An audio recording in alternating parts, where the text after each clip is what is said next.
আসসালামু আলাইকুম রহমতুল্লাহি ওয়া বারাকাতু।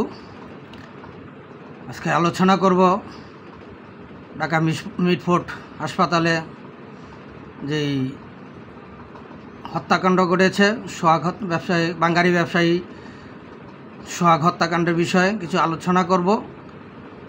এ বিষয়ে আজকে দেখেন যেই বর্তমান যেই পরিস্থিতি চলছে দেশের, এই পরিস্থিতি অনুসারে একজন সচেতন নাগরিক হিসাবে কথা বলতে হয়, কথা না বলেও পারছি না। বর্তমান যে পরিস্থিতি চলছে, এই পরিস্থিতি আসলেও দেশের অবস্থা ভালো যাচ্ছে না। এইভাবে একটা কোনো দেশ চলতে পারে না। কারণ আজকে আইনের যে দুঃশাসনের ব্যবস্থা চলছে, আইনের যে দুঃশাসন এবং এই আইন প্রশাসনের উপরে মানুষের যেই অনাস্থা আসছে, এই অনাস্থার বিষয়ে আজকে আমরা দেখতে পাচ্ছি মানুষের কোনো নিরাপত্তা পাওয়া যাচ্ছে না।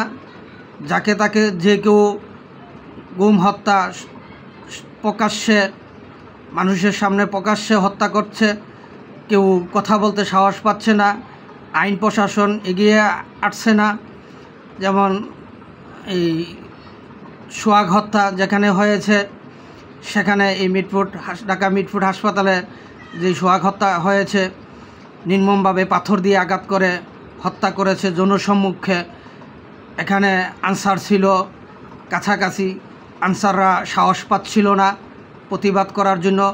কারণ জুলাই আগস্টে আন্দোলনে যেভাবে প্রশাসনের উপরে নির্মম অত্যাচার চালিয়েছিল এই দেশবিরোধী চক্রান্তকারীরা, সাধারণ ছাত্র জনতার আবেগকে ব্যবহার করে, সেই বয়ডা আমরা ইতিমধ্যে দেখতে পাচ্ছি সকল প্রশাসনের মাঝখানে এই বয়টা কাজ করছে এখনও। আর সেই বয় থেকেই আজকে প্রশাসন এগোচ্ছে না। আর এই বর্তমান অন্তর্বর্তী সরকার প্রধান উপদেষ্টা আমাদের ফেসিস্টের উপরে ডাবল ফেসিস্ট অবৈধ ইউনূস সরকার, উনিও এই মকতন্ত্রকে যা আমরা দেখতেছি বুঝতে পারতেছি, উনি মকতন্ত্রকেই সমর্থন করে যাচ্ছেন, প্রশাসনকে ওইরকম সুযোগ দিচ্ছেন না। বিদায়ী আজকে প্রশাসন পিছিয়ে যাচ্ছে। এই মকতন্ত্রর বিরুদ্ধে প্রশাসন এগিয়ে যাচ্ছে না। কারণ প্রশাসনও আজকে জানের ভয় পাচ্ছে, কারণ প্রশাসনেরও সেই নিরাপত্তা নাই, আমরা দেখতে পারতাছি। তাই এইভাবে যদি একটা প্রশাসন খাতেই যদি নিরাপত্তা না থাকে, তারাই যদি ভয় পায় এই সন্ত্রাস জঙ্গিবাদীদের কাছে যেতে, তাদেরকে প্রতিহত করতে, তাহলে এই দেশের সাধারণ মানুষের কি অবস্থা? মানুষ কি করবে? তাহলে তো সাধারণ মানুষের তামসা দেখা ছাড়া আর কিছু করার নাই। যেখানে প্রশাসনই সাহস পাচ্ছে না, তাহলে এর থেকে, এই জঙ্গিবাদ থেকে, এই দেশবিরোধী চক্রান্তকারীদের হাত থেকে দেশকে বাঁচাতে হলে আমাদের সবাইকে ঐক্যবদ্ধ হতে হবে, আমাদেরকে একতাবদ্ধ হতে হবে, বাংলাদেশ আওয়ামী লীগের পাশে দাঁড়াতে হবে। তাহলেই সম্ভব হবে এই দেশবিরোধী চক্রান্তকারীদেরকে রুখে দেওয়ার জন্য। আর না হয়তো সম্ভব হবে না। কারণ এভাবে প্রশাসনও ব্যর্থ হয়ে যাচ্ছে দিনার দিন, আমরা দেখতে পাচ্ছি। আর এইভাবে প্রশাসন যখন ব্যর্থ হয়ে যাবে, সাহস না পাবে এই সন্ত্রাসী চাঁদাবাজদের বিরুদ্ধে পদক্ষেপ নিতে, তখন কিন্তু এদেশের জনগণও অসহায় হয়ে পড়বে। তাই এই জন্যই দেশ ও বিশ্ববাসীর কাছে, সমস্ত দেশ ও জাতির কাছে আমি আহ্বান করছি, অনুরোধ করছি, আপনারা ঐক্যবদ্ধ হন, একতাবদ্ধ হন, বাংলাদেশ আওয়ামী লীগের পাশে দাঁড়ান, এই দেশবিরোধী চক্রান্তকারীদের বিরুদ্ধে রুখে দাঁড়ান। তাদের বিরুদ্ধে ব্যবস্থা নেওয়া, অবশ্যই তাদের বিরুদ্ধে ব্যবস্থা নেওয়া হবে, তাদেরকে রুখে দেওয়া হবে। আর যেমন আমাদের চরমোনাই পীর সাহেব, উনি সোহাগ হত্যা বিষয় বলেছেন যে এই সোহাগ হত্যার মামলা করতে গেছে, সেই মামলা নিতে চায় নাই। এরকম অনেক ঘটনাই আছে, অনেক ক্ষেত্রেই মামলা এখন প্রশাসন নিতে চাচ্ছে না। কারণ কারা এই প্রশাসন? এখন কোন প্রশাসন? কারণ বিগত সরকারের আমলে, আওয়ামী লীগ সরকারের আমলে মানুষ কিন্তু প্রশাসনের কাছে গেছে, যে কোনো দুর্ঘটনা হোক, যে কোনো বিষয় হোক, থানায় গেছে, মামলা নিছে। আগে বিচার আইন ব্যবস্থা হয়েছে, দেরি হোক আর আগে হোক পরে হোক এটা একটা ব্যবস্থা হয়েছে, কিন্তু আগে অন্তত মামলাটা নিছে। কিন্তু এখন বর্তমান যেই পরিস্থিতি চলছে এই পরিস্থিতি তো মামলাই নিচ্ছেন না। তা একটা মাটার জনসম্মুখে, যেখানে একটা লোককে পাথর দিয়ে নির্মমভাবে জনসম্মুখে হত্যা করা হয়েছে, সেই হত্যার মামলা করতে গেছে, মামলা নেয় তারা। তাহলে এটা কোন প্রশাসন? এই বর্তমান অবৈধ ফ্যাসিস্ট সরকার জনগণের সরকার না, এটা ইতিমধ্যে আমরা বুঝতে পারছি, হয়ে গেছে। কারণ তারা জনগণের সরকার না, তারা দেশবিরোধী চক্রান্তকারীদের সরকার। তারা দেশবিরোধী চক্রান্তকারী পাকিস্তানি দোসরদের এজেন্ট বাস্তবায়িত করার জন্য এই মেটিকুলাস প্ল্যান করে, মাস্টার মাইন্ড প্ল্যান করে এই সরকারকে পতন ঘটিয়ে তারা আজকে ক্ষমতায় বসে তারা এনসিপি নামে দল গঠন করছে। তারা আগে চেয়েছিল কিংস পার্টি নামে করতে, তাই এই কিংস পার্টি এবার নাম দেয় নাই। কারণ এই কিংস পার্টি যদি নাম দিতে যেত তাহলে জনসম্মুখে আরও আগে তাদের এই দুষ্কৃতি চেহারা বেশি উঠত। সেজন্য তারা এই কিংস পার্টি না করে নাগরিক পার্টি এনসিপি পার্টি নামে তারা গঠিত করেছে পাকিস্তানের এজেন্ট বাস্তবায়িত করার জন্য। তাই আমি দেশ ও জাতির কাছে আহ্বান করছি, আবারও অনুরোধ করছি, আপনারা এই দেশবিরোধী চক্রান্তকারীদের বিরুদ্ধে রুখে দাঁড়ান, তাদের বিরুদ্ধে অ্যাকশান নেওয়ার ঐক্য তৈরি করুন, বাংলাদেশ আওয়ামী লীগের পাশে দাঁড়ান। অবশ্যই এই দেশবিরোধী চক্রান্তকারীদের আইনের আওতায় আনা হবে এবং এই পর্যন্ত যত খুন মার্ডার হচ্ছে প্রত্যেকটার সঠিক তদন্ত করে প্রত্যেকটার সঠিক বিচার হবে ইনশাল্লাহ, আল্লাহর রহমতে। কারণ এদেশের স্বাধীনতাগামী দল বাংলাদেশ আওয়ামী লীগ দল, বাংলাদেশের স্বাধীনতার স্থীপিত মুসলিম নেতা, বাংলাদেশের জাতির পিতা, জাতির জনক বঙ্গবন্ধু শেখ মুজিবুর রহমানের নেতৃত্বে 1971 সালে বিজয় অর্জন হওয়া স্বাধীন বাংলাদেশ, এই দেশ মুক্তিযুদ্ধের সপক্ষে স্বাধীন বাংলাদেশ। আমরা চাই এই দেশ শান্তি শৃঙ্খলাভাবে চলুক। আমরা এই দেশ বিরোধী চক্রান্তকারীদের বিরুদ্ধে অবশ্যই ব্যবস্থা নিতে হবে, আমাদের সবাইকে ঐক্যবদ্ধ হতে হবে। তারপরে আজকে দেখেন, যেমন চরমোনাই পীর সাহেব উনি বলেছেন যে এই সোহাগ হত্যার দায়ভার তারেক জিয়াকে নিতে হবে, মির্জা ফখরুলকে নিতে হবে এবং এই বর্তমান অন্তর্বর্তী সরকার প্রশাসনকে নিতে হবে। হ্যাঁ, এটা উনি সঠিক কথা বলেছেন, এই দায়ভার তাদেরকেই নিতে হবে। আর শুধু এই দায়ভার তাদেরকেও না, এই দেশবিরোধী চক্রান্তকারীদের যারা সমর্থন দিয়ে সরকারকে হটিয়েছে এবং এই দেশে আজকে বিশৃঙ্খলা সৃষ্টি হয়েছে, যে সমস্ত দলগুলোর সমর্থনের কারণে এই একটি নির্বাচিত সরকারের পতন হয়েছে এবং এই দেশবিরোধী চক্রান্তকারীরা আজকে সরকার গঠন করার, দেশ দখল করার সুযোগ পেয়েছে। সেই সমস্ত দলের নেতাকর্মীদেরকে এই দায়ভার নিতে হবে। কারণ আমি কোনো দলের দোষ দিই না, কোনো দলের দায়ভার না। কারণ এই একটা দল, ভালো মন্দ সব মানুষই একটা দলে থাকে, তো এই জন্য দলের কোনো দোষ না, দোষ একমাত্র ব্যক্তি। যে ব্যক্তি নির্দেশ দিয়ে কন্ট্রোল না করতে পারে, যে ব্যক্তি চাঁদা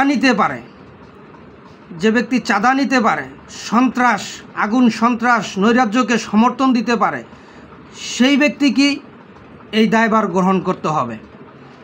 কারণ এই জুলাই আগস্টের আন্দোলনে যে সমস্ত দলের নেতারা, কর্মীরা সরাসরি অংশগ্রহণ করে সরকারকে পতন ঘটিয়ে এই দেশবিরোধী চক্রান্তকারীদেরকে সরকার গঠন করার সুযোগ দিয়েছে, দল গঠন করার সুযোগ দিয়েছে, আমি আমার পক্ষ থেকে, দেশবাসীর পক্ষ থেকে, জনগণের পক্ষ থেকে আমি বলছি, সেই সমস্ত নেতাকর্মী প্রত্যেকের এই দায়ভার নিতে হবে। শুধু সোহাগ হত্যা না, 5ই আগস্ট থেকে এই পর্যন্ত যত হত্যাকাণ্ড হয়েছে ঘটেছে, প্রত্যেকটা হত্যাকাণ্ডের দায়ভার সেই সমস্ত দলের নেতাকর্মীদেরকে নিতে হবে। কোনো দল না, দল একটি সংগঠন, সেই একটি দল ভালো কিছু করার জন্য একটি দল গঠন করা হয়। দলের কোনো দোষ নেই, কোনো দলকে আমরা নিষিদ্ধ চাই না, কোনো দলের আমরা নিবন্ধন নিষিদ্ধ চাই না। আমরা তাই সব দল সঠিকভাবে নেতাকর্মীদেরকে পরিচালনা করুক। যারা নেতাকর্মীদেরকে পরিচালনা করতে ব্যর্থ হয় সেই সমস্ত নেতাকর্মীদেরকে এই দায়ভার নিতে হবে। এই সোহাগ হত্যার মতো যত হত্যাকাণ্ড এই পর্যন্ত ঘটেছে গত এই 1 বছরে, প্রত্যেকটা হত্যাকাণ্ডর দায়ভার এই অন্তর্বর্তীন সরকারকেই নিতে হবে। এই অন্তর্বর্তীন সরকারের সমস্ত প্রশাসনকে নিতে হবে। এবং এই তারেক জিয়া যেই যুবদলের নেতাকর্মীদেরকে কন্ট্রোল করতে পারে নাই, সেই নেতাকর্মীদের দায়ভার তারেক জিয়াকেও নিতে হবে, মির্জা ফখরুলকেও নিতে হবে। বিএনপির সিনিয়র যত নেতাকর্মী আছে তাদেরকেও এই দায়ভার নিতে হবে। কেন তারা তাদের নেতাকর্মীদেরকে কন্ট্রোল করতে পারলো না? কেন তারা এই নৈরাজ্য বন্ধ করতে পারলো না? আগুন সন্ত্রাস কেন তারা বন্ধ করতে পারলো না? তারা সরকার দেশবিরোধী চক্রান্তকারীদেরকে সমর্থন দিয়ে তারা নির্বাচিত সরকারকে পতন ঘটিয়েছে।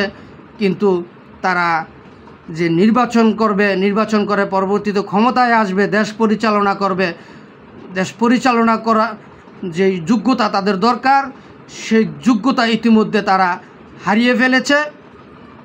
তারা এই লুটপাট, সন্ত্রাস, আগুন সন্ত্রাস, খুন, রাহাজানি এগুলা কিচ্ছু তারা নিয়ন্ত্রণ করতে পারে নাই। তাদের নেতাকর্মীরা, এই তারেক জিয়ার বিএনপির নেতাকর্মীরা তাদের কথা রাখতে পারে নাই, তাদের কথা মানে নাই। না মেনে এদেশে এই সোহাগ হত্যার মতো এরকম বহুত হত্যা সন্ত্রাস ঘটিয়েছে। সেই দায়ভার অবশ্যই তাদেরকে নিতে হবে। এবং এই যে সোহাগ হত্যার যেই আসামি যারা, চক্রান্তকারী যারা, মূল পরিকল্পনাকারী যারা, তাদের সাথেও আজকে আমরা দেখতে পাচ্ছি এনসিপি নেতাদের সম্পৃক্ততা। তাদের সাথে যেই আমরা ফটোকল দেখেছি, যেমন নাহিদ, হাসনাত আবদুল্লাহ, তাদের সাথে আমরা ইতিমধ্যে বিভিন্ন সোশ্যাল মিডিয়ার মাধ্যমে আমরা যেই ফটোগুলো দেখেছি, সোহাগ হত্যার মূল হত্যাকারীদের সাথে জড়িত যেই ছবিগুলো আমরা দেখেছি তাদের এবং সম্পৃক্ততা দেখেছি, অবশ্যই তাদেরকেও আইনের আওতায় আনতে হবে। কারণ তারেক জিয়াজি বলেছেন যে যারা মূল হত্যাকারী, সোহাগ হত্যার মূল হত্যাকারী যারা, তাদেরকে এখনও অ্যারেস্ট করা হয় নাই, তাদের নামে মামলা নেওয়া হয় নাই। অথচ যারা হত্যার সাথে জড়িত না, তাদের নামে এই বিএনপির সেই সমস্ত নেতাকর্মীদের নামে মামলা দেওয়া হয়েছে। যেহেতু তারেক জিয়া এই অভিযোগ করেছে, অবশ্যই এই অভিযোগকে সঠিকভাবে পর্যালোচনা করার দরকার আছে এবং তদন্ত করার দরকার আছে। সেটা তদন্ত করে অবশ্যই প্রত্যেকটা এই সোহাগ হত্যার প্রত্যেকটা ব্যক্তিকে আইনের আওতায় আনতে হবে এবং তাদের কঠিন শাস্তি ব্যবস্থা করতে হবে। কারণ এইভাবে জনসমুখকে পাথর দিয়ে আঘাত করে জনসমুখকে সামনে মানুষকে যারা হত্যা করতে পারে, তারা দেশের কখনোই ভালো কিছু করবে না। তাদের দ্বারা ভবিষ্যৎ অন্ধকার, আরও দেশের ক্ষতি হবে। সেই জন্য আমি তাদের দৃষ্টান্তমূলক শাস্তি কামনা করছি। অবশ্যই এই সোহাগের হত্যাকারীদেরকে দ্রুত আইনের আওতায় আনে তাদের ফাঁসি কার্যকর করতে হবে এবং তারেক জিয়া যেই অভিযোগ করেছেন অবশ্যই সেই অভিযোগকেও মূল্যায়ন করতে হবে। আসল খুনিদেরকে ধরতে হবে, আইনের আওতায় আনতে হবে। এই আশাবাদ ব্যর্থ করি। আজকে এখানেই এই পর্যন্তই। এখানেই শেষ করলাম। আমার কথায় যদি কোনো ভুল ত্রুটি হয়ে থাকে দয়া করে আমাকে ক্ষমার দৃষ্টিতে দেখবেন, আমার ভুলগুলো সংশোধন করার সুযোগ দিবেন। এই বলে শেষ করলাম। জয় বাংলা, জয় বঙ্গবন্ধু, জয় হোক সর্বস্তরের সচেতন জনগণের। আবারও জিতবে আবার নৌকা ইনশাআল্লাহ। আসসালামু আলাইকুম ওয়া রাহমাতুল্লাহি ওয়া বারাকাতুহু।